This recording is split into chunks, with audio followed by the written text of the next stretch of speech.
komitmennya lagi yang terbaik untuk atau terhadap panggilan yang dari Tuhan. Kemudian saya lanjutkan dengan committed to serve, yaitu kita berkomitmen kembali, menguatkan komitmen kita untuk melayani Tuhan. Dan minggu lalu kita belajar bagaimana kita melayani Tuhan dengan yang namanya sukacita, di dalam kegembiraan, karena ada berkat Tuhan ketika kita boleh melayani Tuhan, terlebih di dalam kegembiraan, di dalam sukacita. Nah, pagi ini saya mau sampaikan tentang sebuah yang namanya komitmen atau komitmen to the covenant. Nah, ini sepertinya dua kata yang ada kemiripan, tapi ada pengertian yang dalam sebenarnya. Jadi committed to the covenant. Kalau komitmen itu kan istilahnya kayak sebuah perjanjian dari dua orang atau dua kelompok akan dilakukan di masa yang akan datang gitu. Itu komitmen. Jadi misalnya saya komitmen memberikan diri saya untuk istilahnya kalaupun dalam apartemen misalnya, kita masuk dalam sebuah kontrak, itu komitmen nih. Bagian kita menjaga rumahnya, kita bayar, bagian landlord misalnya memberikan fasilitas dengan ada perinciannya begitu.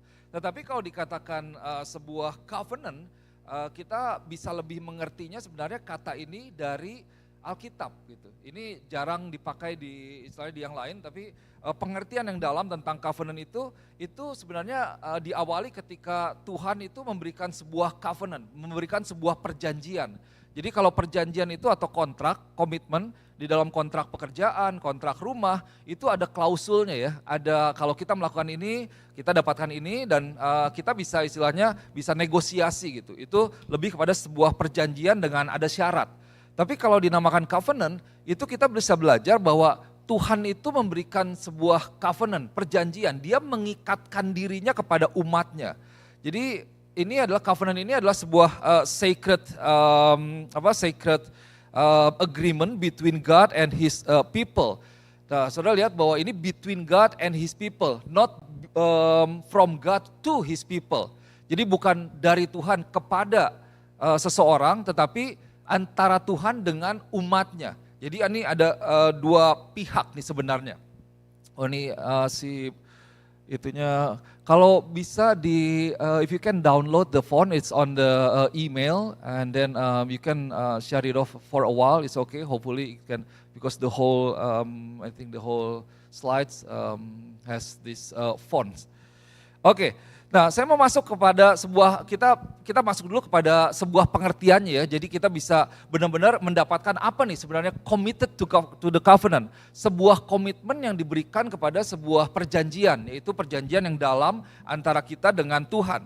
Nah, saudara, arti dari perjanjian atau covenant ini adalah sebuah sebenarnya ketika Tuhan membuat covenant dengan umatnya, saudara bisa lihat bahwa covenant Tuhan itu sebuah hal yang dimulai dari Tuhan, inisiatifnya dari Tuhan, dan tidak bergantung kepada situasi atau kondisi kita.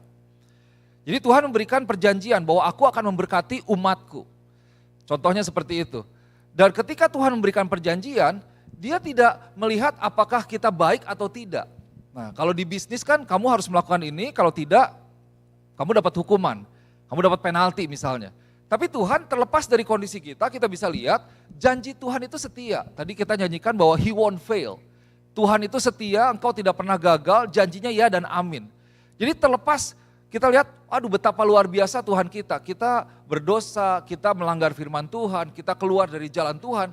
Tapi karena Tuhan sudah membuat perjanjian dengan umatnya, dia memberikan dirinya, memberikan janjinya, itu akan Tuhan tepati. Sudah bisa lihat ya. Jadi covenant itu sebuah hal yang bukan terpaksa, yang diberikan dengan sukarela, dan ada satu komitmen yang dalam kepada sebuah perjanjian ini untuk diberikan, untuk ini boleh terjadi.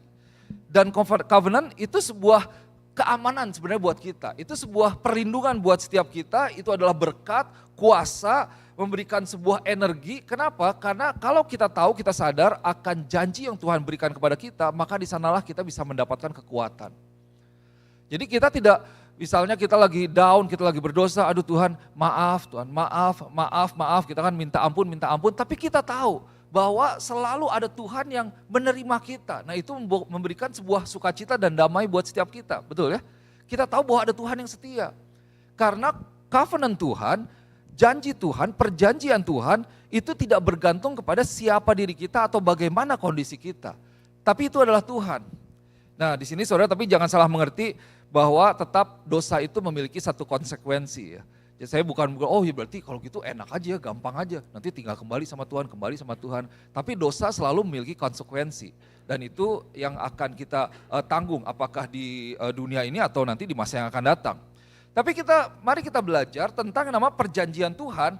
Tuhan membuat janjinya kepada umatnya dan bagaimana kita sebagai umat Tuhan, sebagai gereja Tuhan, kita harus memberikan diri kita kepada janji Tuhan itu atau masuk dalam perjanjian Tuhan. Nah saya mau ajak kita lihat bahwa Tuhan kita itu adalah Tuhan yang membuat yang namanya covenant. Dia adalah the God of covenant. Dia adalah Tuhan perjanjian gitu. Jadi yang pertama, dia adalah, kalau saudara ingat, dia adalah covenant making God. Dia adalah Tuhan yang membuat perjanjian. Puji Tuhan ya. Ada orang yang gak mau berjanji atau takut berjanji. Kenapa? Karena takut tidak bisa menepati. Tapi puji Tuhan, dia adalah Tuhan yang membuat sebuah perjanjian. Dia membuat janji, puji Tuhan. Kalau enggak, kita nih apa yang menjadi dasar kita? Gitu. So he's the covenant making God and he is also a covenant remembering God. Jadi Tuhan membuat janji, kemudian Tuhan juga mengingat janjinya. Mungkin bukan cuma membuat, engkau yang berjanji, engkau yang mengingkari gitu. Tuhan berjanji, Tuhan mengingat janjinya dan kemudian dia memegang janjinya. Dalam perjalanan Yesus Kristus dari Bapa di sorga itu mengirimkan Yesus Kristus itu karena Tuhan memegang janjinya. Dia berjanji untuk menyelamatkan umat manusia dan dia mengirimkan anaknya yang tunggal Yesus Kristus buat setiap kita. Dan kemudian kita tahu bahwa Tuhan juga adalah Tuhan yang memenuhi janjinya. So he's a covenant making God, he is a covenant remembering God, he is a covenant keeping God, and he is a covenant fulfilling God. Dia adalah Tuhan yang membuat janji, dia Tuhan yang mengingat janji, dia adalah Tuhan yang memegang janjinya, dan dia adalah Tuhan yang memenuhi janjinya. Jadi Bapak Ibu Saudara yang kasih Tuhan, kalau Tuhan mau melakukan sesuatu terhadap umatnya, dia memulainya dengan sebuah janji. Dan ketika dia berjanji, dia akan memberikan janji yang luar biasa, janji yang baik, bukan janji yang jelek. Dan kalau Tuhan membuat janji, pasti dia akan mengingat janjinya, dia akan memegang janjinya, dan bahkan tidak berhenti sampai di situ, Tuhan akan memenuhi janjinya. Dia akan menggenapinya, dia akan membuat itu menjadi penuh, menjadi genap. So if he want to do something to his people, we can see that he will make or he will start with a covenant. If he made a covenant, he will make it good. And if he make covenant, for sure he will remember his covenant. And he will also, won't stop right there, he will establish his covenant, he will fulfill his covenant, and he will bring it into completion. That's the amazing about who our God is, because he is the God of a covenant. Dari sini aja ini bisa memberikan satu hal yang luar biasa buat kita mengetahui siapa Tuhan kita, bagaimana Tuhan kita, bahwa dia adalah Tuhan yang berjanji. Bukan Tuhan yang berjanji, tapi dia yang memenuhi janjinya. Janji firman Tuhan, iya dan amin. Nah saya mau ajak saudara untuk kita lihat satu cerita di dalam perjanjian lama. Ini mungkin ada yang perhatiin, kok kayaknya pastor jarang bagiin firman Tuhan dari perjanjian lama ya. Oke sekarang kita lihat perjanjian lama ya. Satu cerita tentang Noah atau tentang Nabi Nuh ya. Di mana Tuhan itu menyuruh Nabi Nuh untuk membangun sebuah bahtera. Wah saya ingat berapa banyak di sini yang udah ke Sight and Sound yang tentang Nuh. Udah nonton belum? Oh itu bagus sekali tuh, waktu masuk ya, pas lagi badainya itu tiba-tiba pinggirnya kebuka. Nah yang lainnya biasanya show yang lain itu pinggirnya gak kebuka, tapi yang Nuh itu pinggirnya kebuka. Wah kita ada di dalam bahtera. Itu biasanya kan cuma di depan aja yang kebuka, wah itu keren banget. Kalau ada kesempatan pengen nonton lagi. Oke, kita lihat ya. Tuhan ini adalah Tuhan yang membangun sebuah covenant. Dia menyatakan perjanjiannya dengan Nabi Nuh. Di dalam kitab Kejadian pasal yang ke-6, saudara boleh buka, kita akan lihat dari kitab Kejadian pasal 6 ayat yang ke-11 mulai ya. Firman Tuhan katakan begini, Now the earth was corrupt in God's sight, and the earth was filled with violence. And God saw the earth, and behold, it was corrupt, for all flesh has corrupted their way on the earth. And God said to Noah, I have determined to make an end of all flesh, for the earth is filled with violence through them. Behold, I will destroy them with the earth. Oke, saya buka Alkitab saya dulu ya. Sebentar, kitab Kejadian pasal yang ke-6 mulai ayat yang ke berapa tadi? 13 ya. Ayat yang 11. Oke. Firman Tuhan katakan begini, adapun bumi itu telah rusak di hadapan Allah dan penuh dengan kekerasan. Allah menilik bumi itu dan sungguhlah rusak benar, sebab semua manusia menjalankan hidup yang rusak di bumi. Berfirmanlah Allah kepada Nuh, aku telah memutuskan untuk mengakhiri hidup segala makhluk, sebab bumi telah penuh dengan kekerasan oleh mereka, jadi aku akan memusnahkan mereka bersama-sama dengan bumi. Nah saudara lihat, ini satu dasarnya, kenapa sebenarnya pada waktu itu Tuhan pada akhirnya memutuskan untuk menghancurkan dunia ini, untuk memusnahkan dunia ini. Kenapa? Karena bumi ini sudah terlalu jahat. Kejahatan sudah, wah ini kalau dibilang di bahasa Inggris dikatakan udah violence, corrupt gitu ya. Udah korupsi itu bukan hanya tentang uang gitu, tapi ada ketidakberesan atau dari karakter, dari sifat orang, dari apa yang orang lakukan, mungkin pembunuhan dan lain sebagainya. Nah ini sudah penuh dengan hal seperti itu dan Tuhan pada akhirnya mengambil keputusan, oke, aku akan akhiri muka bumi ini. Dan semua orang ini akan selesai. Nah kemudian firman Tuhan kepada Nuh di ayat yang ke-14 sampai ayat yang ke-17, saudara perhatikan ayat yang ke-14 kita akan perhatikan ayat yang ke-14 ya, karena di ayat yang 15 dan 16 itu hal yang detailnya. Oke, saya ajak kita lihat lagi ya. Tuhan katakan kepada Nuh begini, buatlah bagimu sebuah bahtera dari kayu gofir, bahtera itu harus kau buat berpetak-petak dan harus kau tutup dengan pakal dari luar dan dari dalam. Jadi Tuhan berikan sebuah perintah yang sangat spesifik kepada Nuh. Saudara lihat di ayat 15 dibilang bahwa beginilah panjangnya harus sekian, lebarnya harus sekian, pasang atapnya, kamar-kamarnya dan lain sebagainya. Kemudian ayat yang ke-17, sebab sesungguhnya aku akan mendatangkan air bah meliputi bumi untuk memusnahkan segala yang hidup dan bernyawa di kolong langit, segala yang ada di bumi itu akan mati binasa. So, dibilang begini, dalam English Standard Version, make yourself an ark of gopher wood, make rooms in the ark and cover it inside and out with pitch, because I will bring flood of waters upon the earth. Nah, saudara kalau lihat di kitab Kejadian pasal 6 ini salah satu pasal perikop yang sebenarnya memiliki banyak simbol gitu.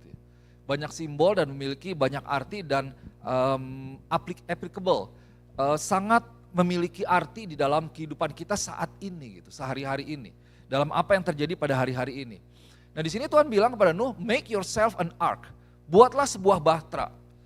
Kenapa? Aku akan mengirimkan banjir, air yang sangat tinggi menutupi muka bumi ini.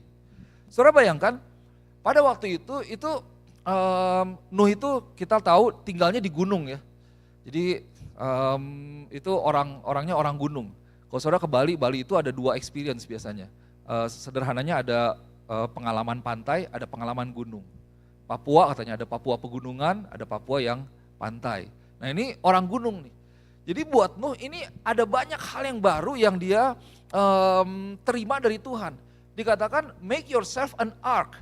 Dia nggak tahu ark itu seperti apa, artinya itu apa, bentuknya seperti apa.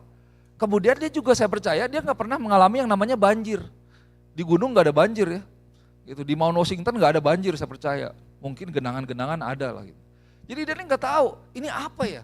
Tapi Tuhan berikan sebuah perintah yang spesifik. Oke, kamu buat sesuatu, kamu buatnya seperti ini, bentuknya seperti ini, panjangnya sekian, tingginya, isinya dan lain-lain. Kenapa? Karena aku akan mengirimkan banjir. Mungkin pada waktu itu juga Nuh ketika dia singkat cerita dia bikin bahtera, terus dia mungkin mikir ya, banjir itu apa ya, banjir itu apa gitu. Kalau misalnya nggak tahu Bu Yeni tahu kecimpring nggak tahu ya, Baby tahu nggak tahu ya, tahu kecimpring nggak tahu kan? Nah misalnya buatlah kecimpring gitu kan apa ya? Nah kayak gitu tuh. Saya nonton ada satu, saudara pernah nonton nggak ada satu anak keturunan mungkin India, Pakistan gitu namanya Akash.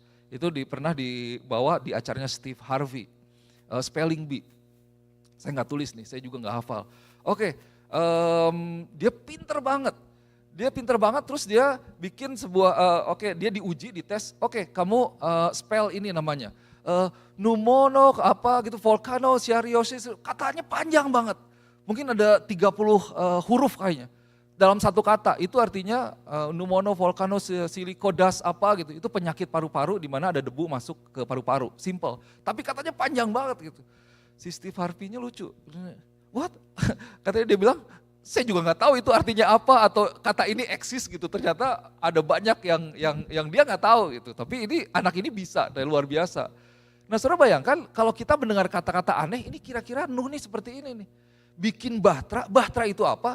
Bikin bahtera di gunung.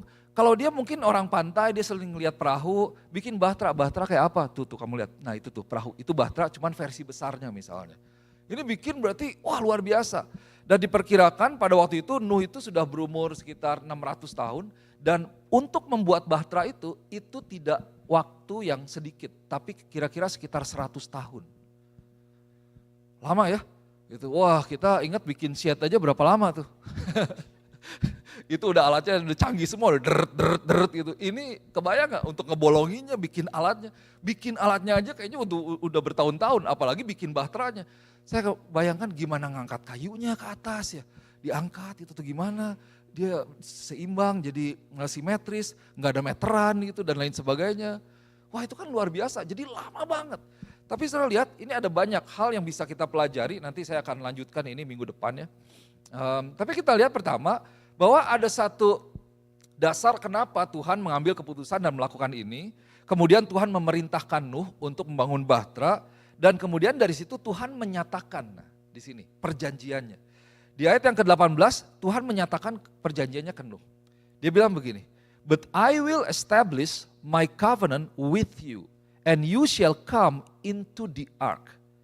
You, your sons, your wife and your sons' wives with you." Nih di dalam The Living Bible ini lebih sederhana dikatakan begini. "But I promise to keep you safe in the ship with your wife and your sons and their wives. Tetapi aku dengan engkau akan mengadakan perjanjianku dan engkau akan masuk ke dalam bahtera itu. Engkau bersama-sama dengan anak-anakmu dan istrimu dan istri dari anak-anakmu." Nah saudara lihat, tadi saya sampaikan bahwa ada latar belakang kenapa Tuhan menyuruh Nuh untuk membuat sebuah bahtera. Karena Tuhan melihat bahwa bumi ini sudah kerap, banyak violence dan lain sebagainya.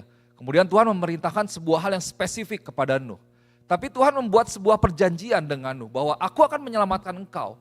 Kamu akan selamat, kamu akan baik-baik aja. Tapi bagian kamu untuk masuk ke dalam bahtera yang kamu sudah buat. So Bapak Ibu saya kasih Tuhan, Tuhan ini punya rencana di dalam kehidupan kita seperti juga di dalam kehidupan Nuh dan keluarganya.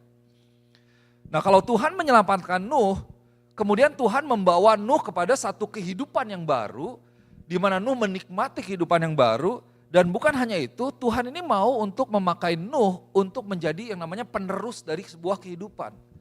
Nah saudara lihat ini, God wants our lives to be saved, to receive and to enjoy a new life, and become God's instruments to preserve life. Jadi seperti Nuh nih, kalau kita lihat kondisi dunia ini pada hari-hari ini sebenarnya udah banyak juga, dunia ini udah corruptnya udah macam-macam nih. Kita lihat dari banyak perdebatan, debat-debat sekarang nih mau pemilu gitu ya. Kita bisa lihat prinsip seperti apa yang dipegang dari masing-masing kandidat. Atau bagaimana orang memiliki prinsip dalam kehidupannya pribadi gitu. Dengan banyak hal yang sudah menyimpang jauh dari kebenaran firman Tuhan. Wah kejahatan yang dulu kita gak pernah dengar, sekarang kita lihat banyak sekali terjadi. Yang tidak pernah kita pikirkan itu ternyata bisa dengan mudah terjadi gitu. Bumi ini sudah kacau istilahnya. Nah Tuhan ini mau membawa keselamatan. Tapi puji Tuhan, seperti janji Tuhan kepada Nuh, Tuhan gak akan hancurkan bumi ini dengan banjir lagi ya. Wah kalau enggak kita bisa deg-degan juga tuh, wah kapan ya banjir lagi, semua pindah ke gunung nanti. Tapi saudara Tuhan ini mau menyelamatkan Nuh, Tuhan mau membawa Nuh untuk menikmati kehidupan yang baru, tapi bukan hanya sampai di situ.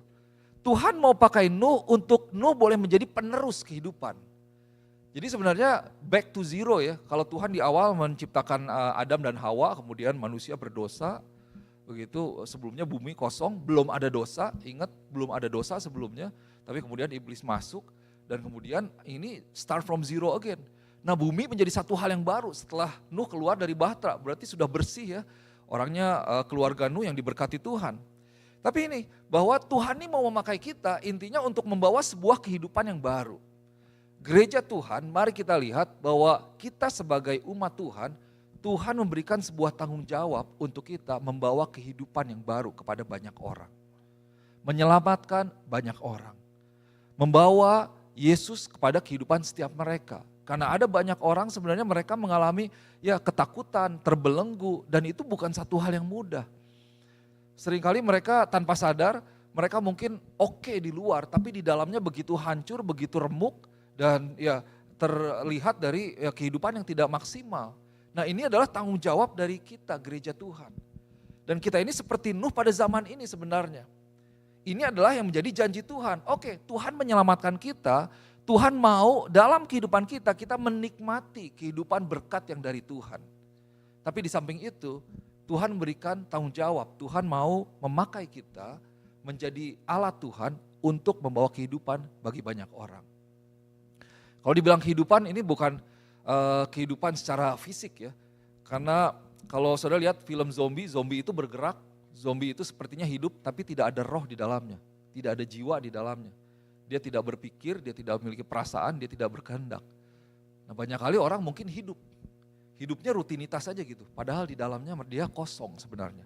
Dan kekosongan itu hanya bisa diisi oleh satu pribadi, yaitu Yesus Kristus.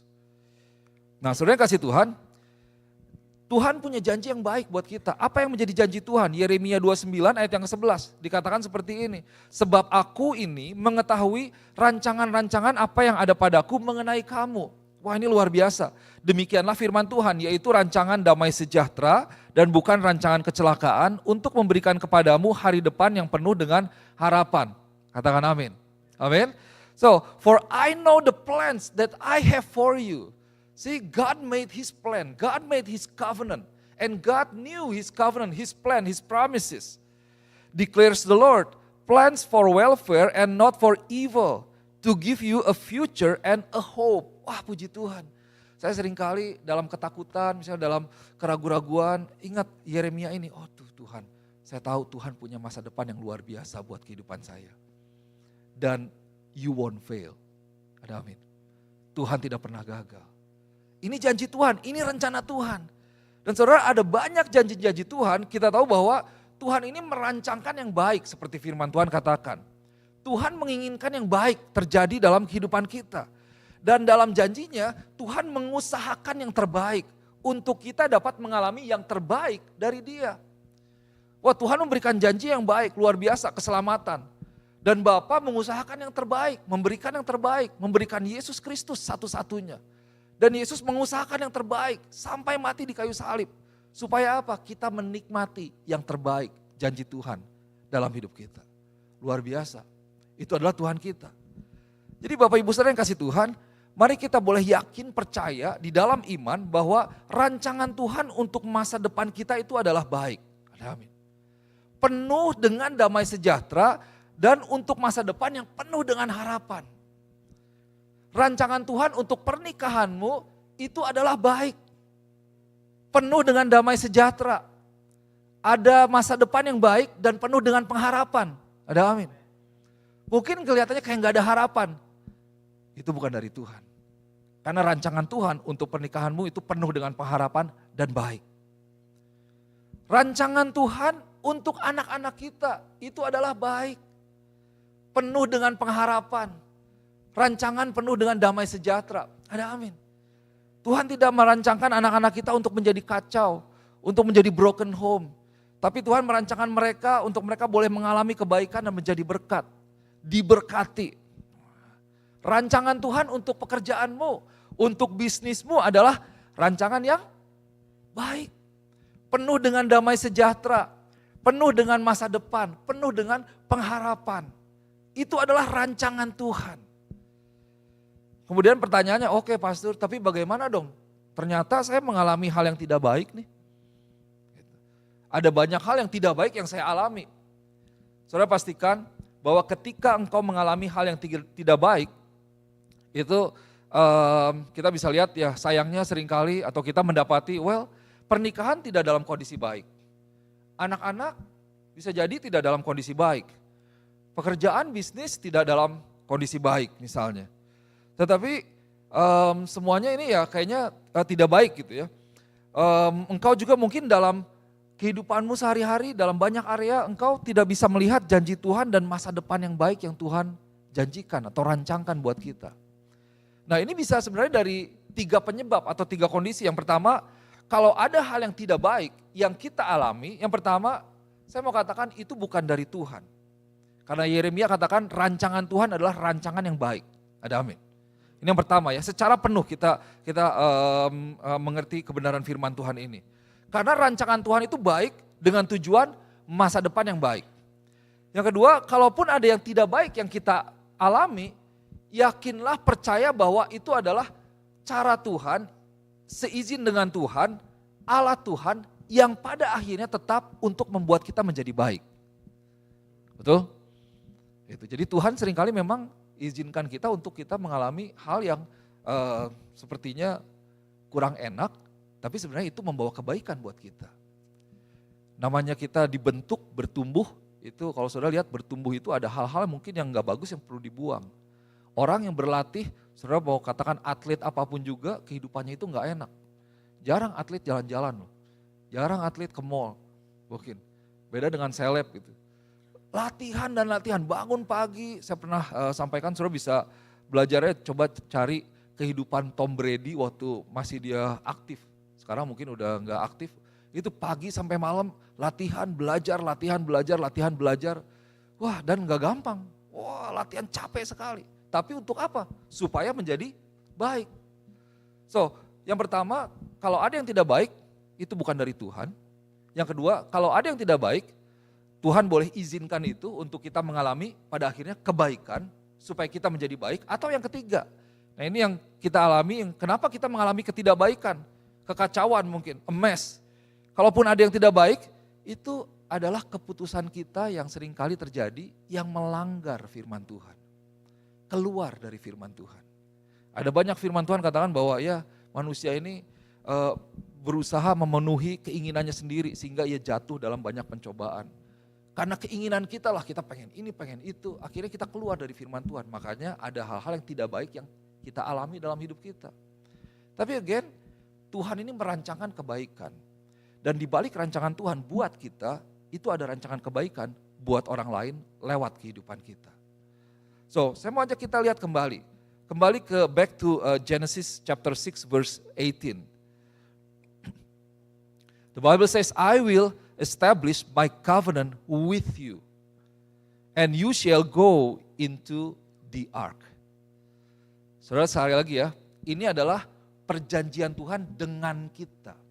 Perjanjian Tuhan dengan umatnya, bukan perjanjian dari Tuhan kepada umatnya. Jadi ada dua pihak nih yang sama-sama, Tuhan memberikan dirinya dan kita sebagai umat Tuhan, kita harus memberikan diri kita untuk masuk ke dalam perjanjian Tuhan. So, saya kasih tebal di sini, go into the ark. Coba saudara katakan go into the ark. Oke ya. I promise to keep you safe in the ship. Kamu masuk ke dalam bahtera, kenapa? Supaya kamu jadi aman. Supaya kamu tidak tenggelam dalam banjir, supaya kamu bisa hidup, nanti kamu bisa menikmati kehidupan yang baru. Nah saudara ingat bahwa untuk Nuh bisa diselamatkan, apa yang harus Nuh lakukan? Pertama jelas dia bangun bahtera, dia mesti masuk ke dalam bahtera. Nuh mesti masuk ke dalam bahtera, maka itu Tuhan katakan go into the ark. Bisa enggak Nuh menolak? Well puji Tuhan kita lihat dari awalnya memang Nuh sudah setia ya. Dia suruh bangun dan itu membutuhkan waktu yang lama gitu. Oke, kemudian masuk.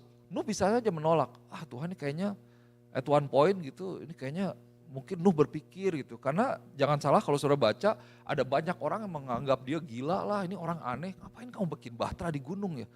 Ini buat apa gitu? Kalau bikin pesawat mungkin para layang itu tinggal terbang enak gitu. Kayak kemarin yang hiking anak-anak tuh di atas ada yang para layang, wajar gitu. Jadi tinggal lari, loncat, ceng gitu. Kalau bahtera kan gak bisa terbang gitu ya, kan aneh juga. Wah di tengah-tengah tekanan banyak sekali mungkin cibiran orang ngeliat bilang kamu ini ngapain ikut Tuhan, setia sama Tuhan, melakukan apa yang Tuhan lakukan.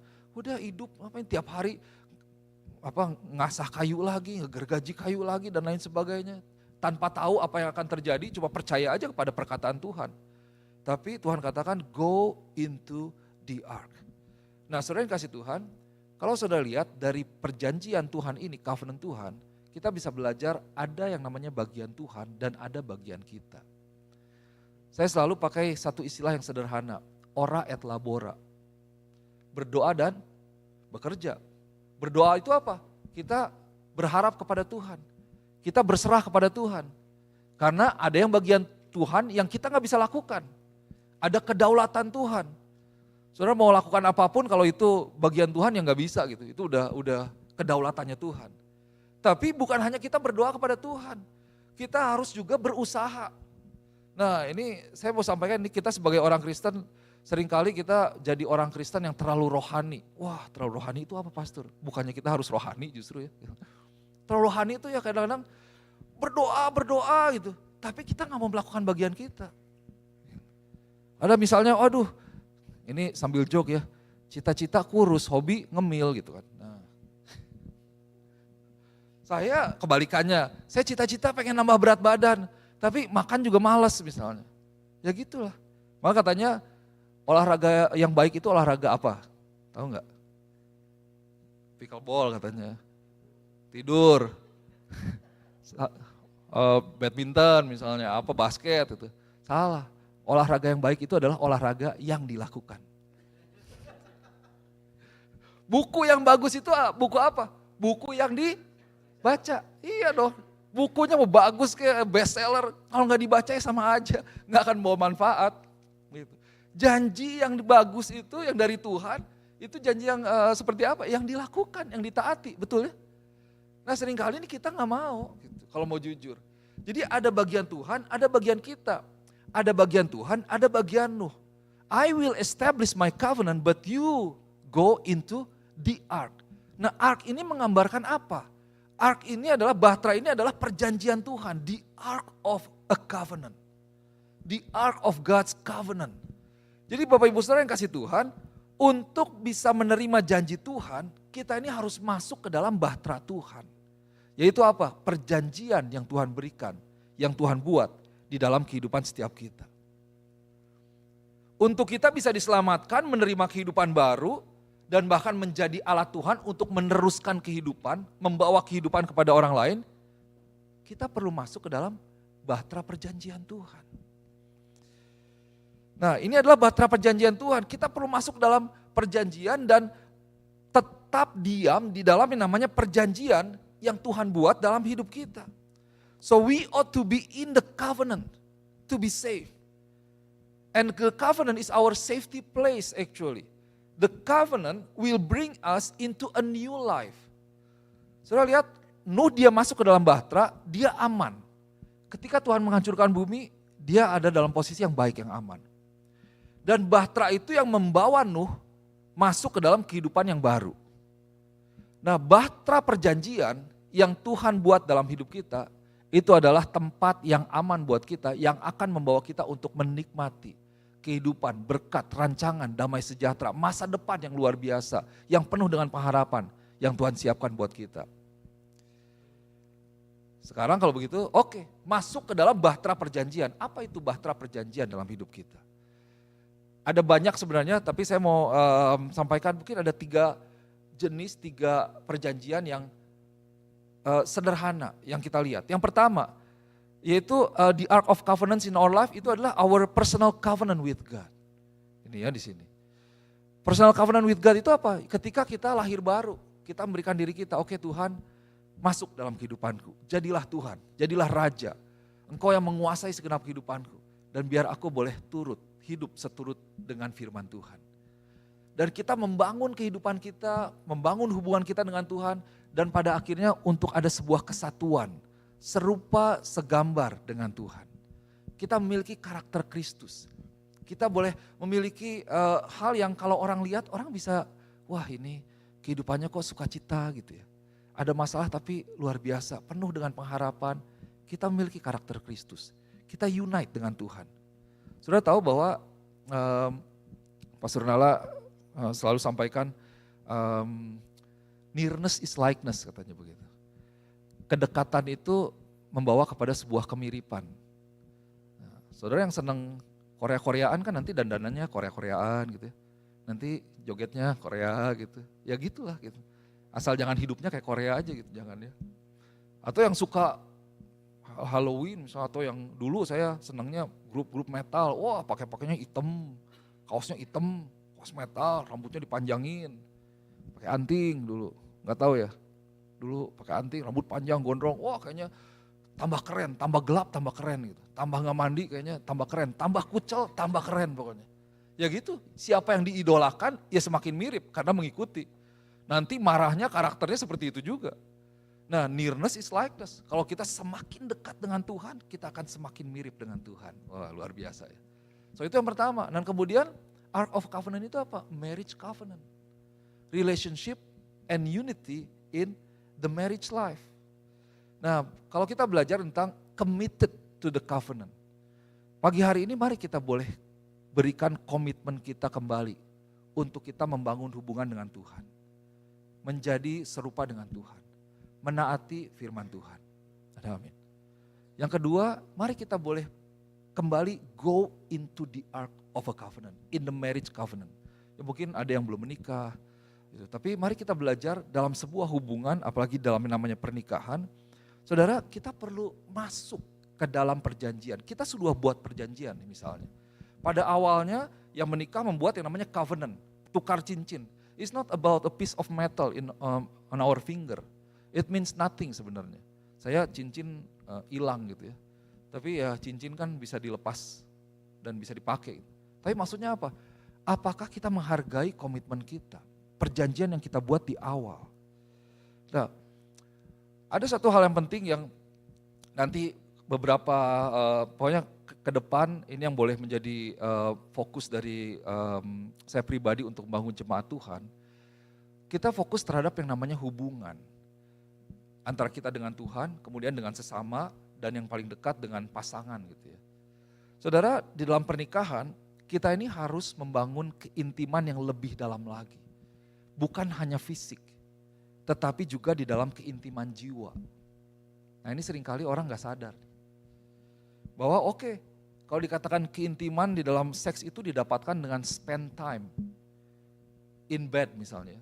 Physical activity. Intim, berhubungan intim. Tapi seringkali kita berhenti di situ tuh.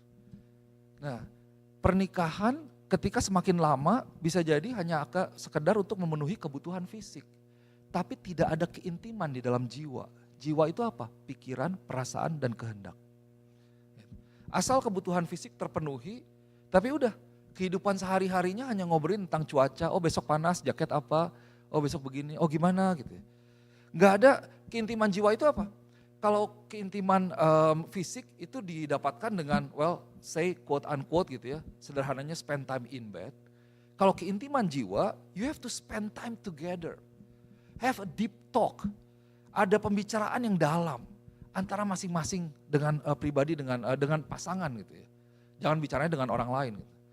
Kenapa perselingkuhan terjadi? Karena mungkin fisik terpenuhi. Tapi secara jiwa, secara pikiran dia tidak terpenuhi. Kalau mau cerita nggak didengerin. Nggak ada waktu, nggak ada kesempatan, nggak ada tempat. Jadi ya udah teknis aja. Maka dari itu saudara ketika orang mungkin yang ketemu di luar bahwa ada yang bisa dengerin saya ya. Gitu.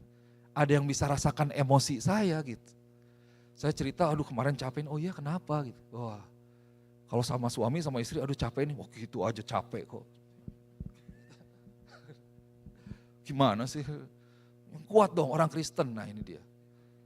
Seringkali nih kita sebagai orang Kristen kita terlalu rohani yang saya bilang. Saudara kita akan belajar juga tentang namanya perasaan ya. kita mesti validasi. Kalau kita merasa capek, kita katakan capek. Kita sedih, kita mesti akui kita sedih. Kita senang, kita harus akui kita senang. Memang perasaan perlu diakui, tapi jangan di-entertain. Tapi kembali dalam topik ini misalnya, ini seringkali orang gak intim di dalam jiwa mereka. Maka dari itu di Amerika ada ketika orang sudah empty nest, anak sudah keluar, kuliah, sudah pergi, rumah jadi kosong. Rumah jadi kosong sendiri, aduh udah tuh. Nggak bisa ngobrol dengan pasangan, jadi dua pribadi yang aneh. Kalau sebelumnya kan ada pelampiasan, ada ngobrol sama anak lah, kegiatan. Tapi ini jadi ngobrol ketemu lagi, orang ini lagi. Muka yang sama, bentuk yang sama misalnya, ya pribadi yang sama. Jadi nggak nyambung, nah itulah oke kayaknya kita udah nggak nyambung nih. Nggak nyambungnya apa? Dalam pikirannya. Nggak pernah ngobrol, nggak pernah deep talk, nggak ada hal-hal yang lebih dalam. Jadi ngobrolnya cuman ya bill mesti dibayar, kerjaan gimana, mobil mesti diservis misalnya, oh listrik mesti dibayar, keuangan masa depan kita, oh kita gimana ya ke depan gini. Tapi nggak ada satu hal yang menyentuh ke dalam pribadi dari orang atau pasangan kita. Padahal sebenarnya itu satu hal yang penting. So covenant in the marriage, kita mesti fokus untuk masuk ke dalamnya. Saudara nggak bisa buat itu jadi casual, yang udah berjalan secara otomatis gitu. Ya udahlah, yang penting nggak selingkuh, yang penting nggak berbuat jahat, masih menikah kok sama-sama, minimal seperti itu. Nggak bisa. Hubungan harus tetap dibangun. Saudara coba, kapan tanya terakhir apa kabar gitu, sama pasangan misalnya. Gimana perasaan kamu? Pa, Ma, tadi gini, tempat kerja begini-begini, itu tadi. Bagaimana ketika pasanganmu cerita tentang itu? Apakah udahlah gitu aja dipusingin misalnya. Gitu aja dipikirin. Kayak didismiss gitu. Padahal sebenarnya itu adalah satu kondisi yang penting yang dialami oleh pasangan kita di mana mereka membutuhkan kita. Dia membutuhkan kita di sana. Nah banyak pasangan kembali intim secara tubuh tapi tidak intim secara jiwa. Enggak satu dalam pikirannya, dalam perasaannya, dalam kehendaknya. Ini saya lagi belajar memang tentang yang namanya trauma, perasaan dan lain sebagainya.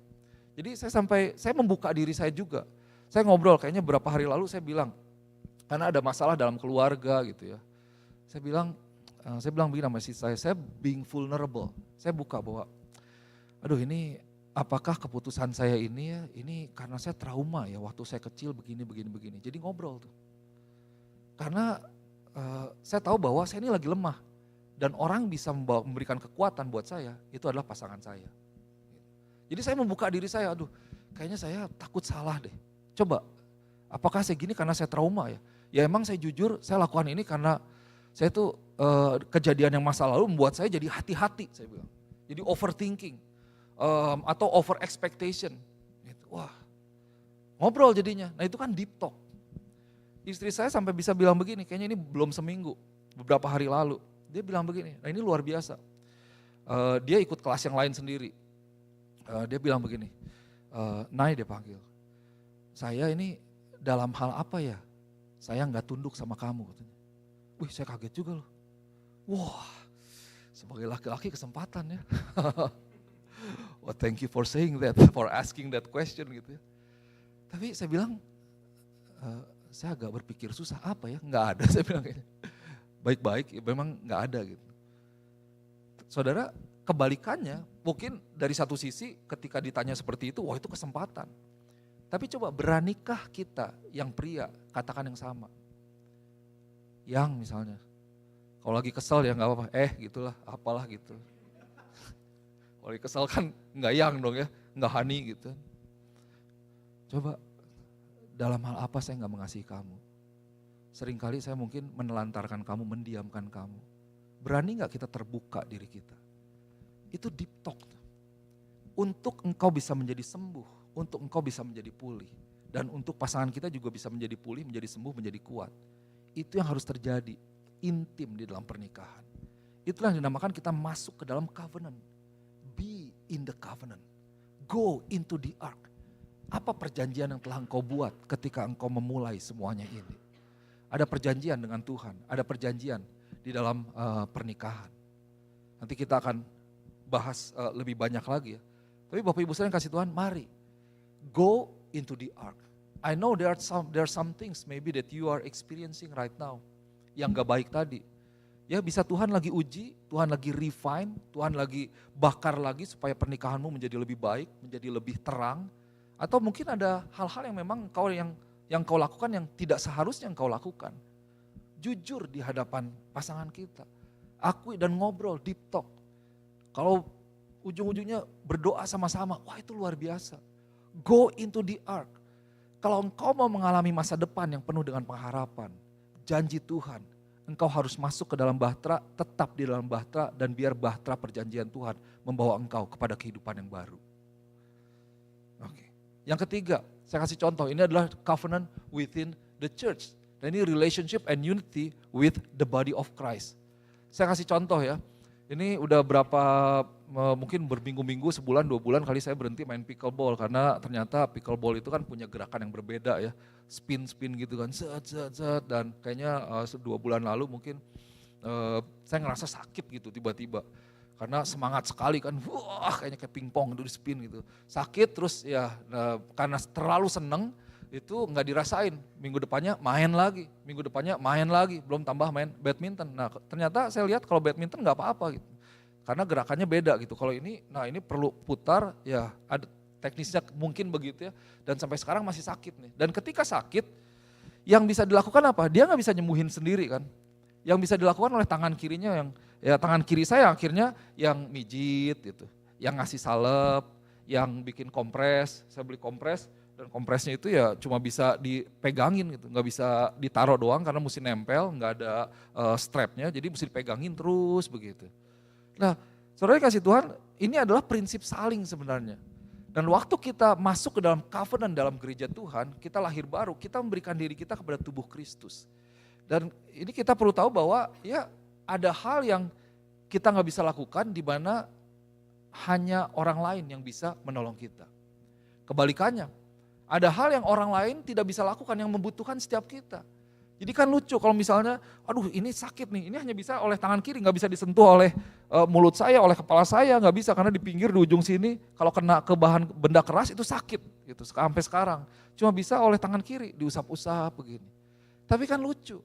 Kalau ternyata kita sebagai tubuh Kristus, ketika ada orang yang mengalami sesuatu, oh ya urusan elu, misalnya tangan kiri urusan elu, kan elu doang yang kayaknya kelihatan jago gitu ya. Saya nggak mau tolong, tangan kirinya ngambek misalnya ya, gitu. Nggak mau tolong. Wah ini sakit terus nih, cuma mau disalepin aja tolong, misalnya mulut merintahin tangan kirinya nggak mau gitu kan. Wah repot, tapi membutuhkan bagian tubuh yang lain. Nah demikian juga covenant atau perjanjian di dalam tubuh Kristus. Kita nih saudara, masa depanmu, rencana Tuhan di dalam kehidupanmu itu tersimpan atau terkait dengan masa depan saya.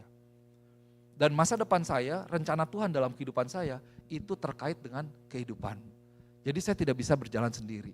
Setiap kita tidak bisa berjalan sendiri. Tapi kita saling terkait sebagai satu tubuh Kristus. Nah bagaimana? Kita perlu masuk ke dalam perjanjian. Kita perlu hidup di dalam yang namanya perjanjian. So pagi ini, let's go into the ark. Go into the ark of a covenant. Apapun perjanjian yang ada dalam hidup kita, hidup dalam perjanjian. Masuk dalam perjanjian. Dan kau boleh mengusahakan untuk tetap perjanjian covenant yang kau buat itu boleh semakin baik dan semakin baik dan semakin baik. Saya percaya, saya berdoa gereja ini kita bukan hanya diberkati Tuhan, tapi kita tahu kita diberkati untuk memberkati. Seperti Nuh, Tuhan panggil Nuh untuk meneruskan kehidupan. Biar lewat setiap kehidupan kita, kita boleh meneruskan kehidupan, membawa jiwa kepada Tuhan, memberkati orang, membawa kelepasan, membawa kelegaan dalam kehidupan banyak orang.